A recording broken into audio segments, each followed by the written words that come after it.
Okay. Mr. Sayegh? Okay. Mr. Salaam, Ismail. Among the changes you propose in your platform, if elected mayor of Elizabeth, are creation of a 24-hour City Hall hotline to deal with day-to-day matters, to develop a mini City Hall in the port area, to establish a community relations program involving the community and the police department working together to fight crime, to encourage the building of low moderate income housing, temporary housing for the homeless, as well as the creation of other programs to deal with education, jobs, and the drug problem. Could you give us some specifics as to how do you plan to finance these programs and create a strong tax base at the same time? First of all, I don't think none of these programs will cost the city a dime. If we look at the way the city is ran now and look at various different departments, a lot of these programs can come right out of these departments, including, for instance, the Community Development Department.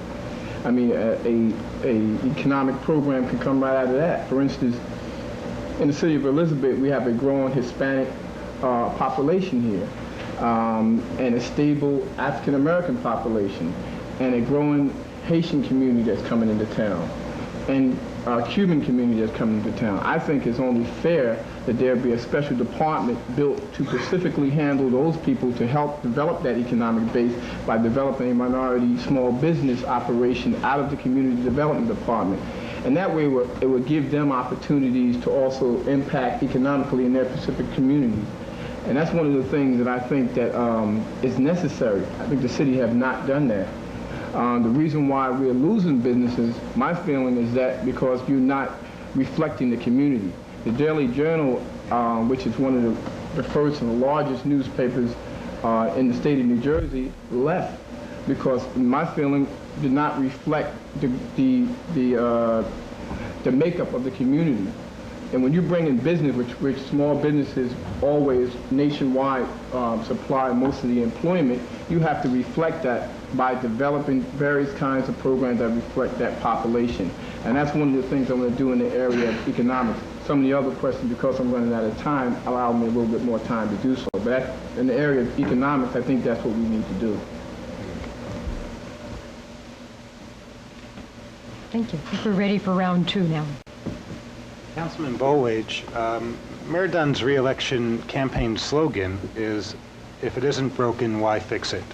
Basically, that was the response to the first answer, the first question I asked him. Can you identify what you perceive as any flaws in the way the city is presently being run, and how you would correct those flaws if you were elected mayor of Elizabeth? I strongly believe that it is broken.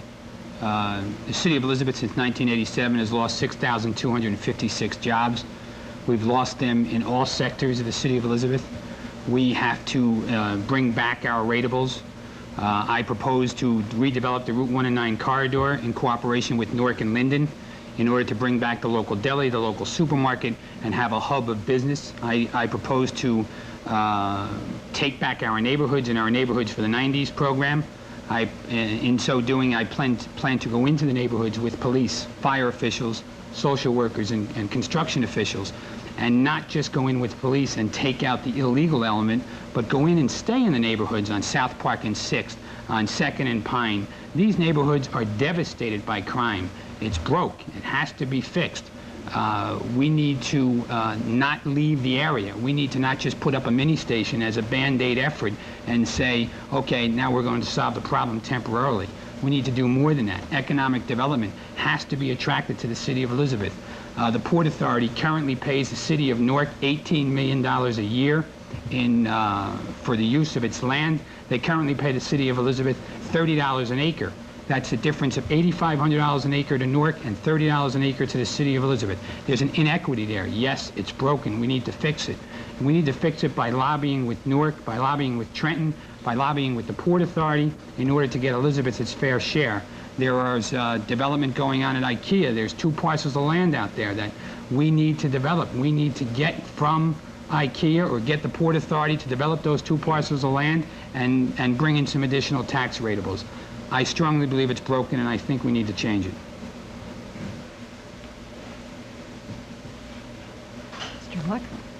Councilman Jaspan, in a race where campaign spending has already hit the 6-figure mark, how do you expect to compete?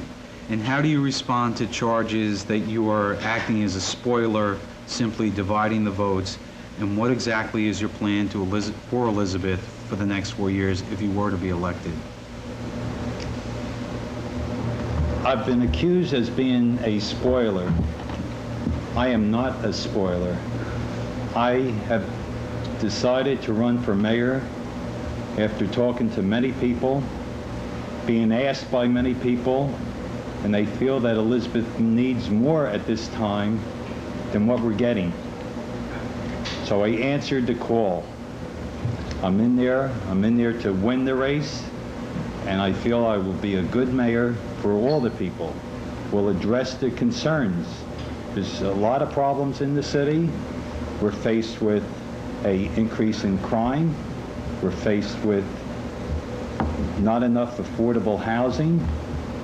We have the streets are loaded with graffiti.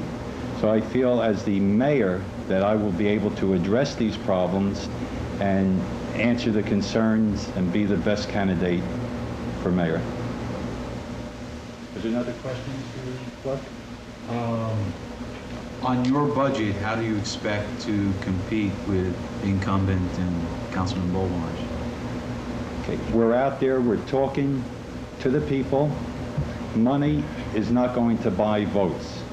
It's making a personal touch with the residents of Elizabeth, letting them know where I'm coming from, letting the people know that I'm there for them. I will be very responsive to their concerns, to their questions. I'll have a very open door policy, and money, like I said, will not buy the votes. It's just a personal contact with the people. Okay. Mr. Ismail, would you evaluate the performance of the city police department under the current administration, and how would you handle the issue of crime in the city of Elizabeth if you were elected mayor? First of all, like I've more likely known more as a civil rights fighter other than a defender of youth. The last couple of years, we've been examining the Elizabeth police operations. Right now, on our agency, we have about 6 or 7 lawsuits now pending in court because of police brutality cases under the respectful guidelines of Director Brennan. I'm concerned about that. I think if the community are to trust the police also have to be entrusting with the community. This is one of the things I'm proposing is a community police program where the community can have more influence with the police department in determining how the best way to fight crime in their particular neighborhood.